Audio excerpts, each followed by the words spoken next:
Why do some kids stay calm while others lose control over the smallest things? What's really going on behind those reactions?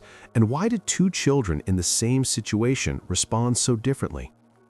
At the end of this video, you'll understand the three key stages of emotional development in children, how to identify which stage your child is in, and the exact way to respond at each stage, so you can reduce emotional outbursts, improve communication, and help your child build real emotional control over time.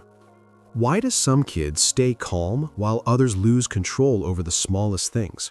It's not random, and it's not just personality. It follows a clear developmental process that every parent should understand. When you know these stages, you stop reacting to behavior and start responding to what your child actually needs at each level. In the early phase, children are just beginning to become aware of their emotions. They feel things strongly, but they don't yet have the vocabulary or awareness to explain what's happening inside them. So instead of saying what they feel, they show it through behavior, crying, shouting, shutting down, or acting out. At this point, the most important thing a parent can do is help the child recognize and label emotions. Simple phrases like, "You look upset," or "That seems frustrating," start building the internal map they need to understand themselves. The goal here is not control, but awareness. As children grow, they enter a phase where they start to understand their emotions, but they still struggle to manage them effectively. This is where emotional reactions can feel intense or unpredictable.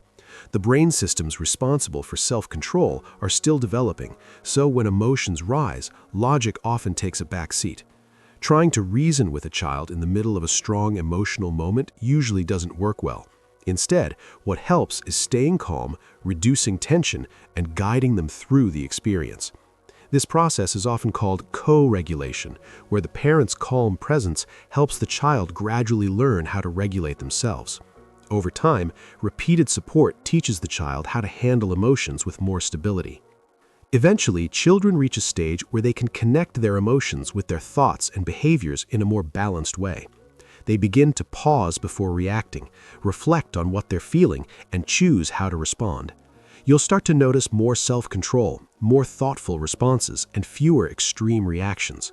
At this point, children can express emotions in words, ask for space when needed, and even solve simple emotional challenges on their own.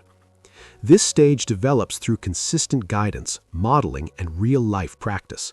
The goal here is independence, where the child can manage emotions without constant external support. Understanding these stages gives parents a powerful advantage. Instead of labeling behavior as good or bad, you begin to see it as a sign of where your child is developmentally. And when you respond according to that stage, you create an environment that supports growth instead of conflict.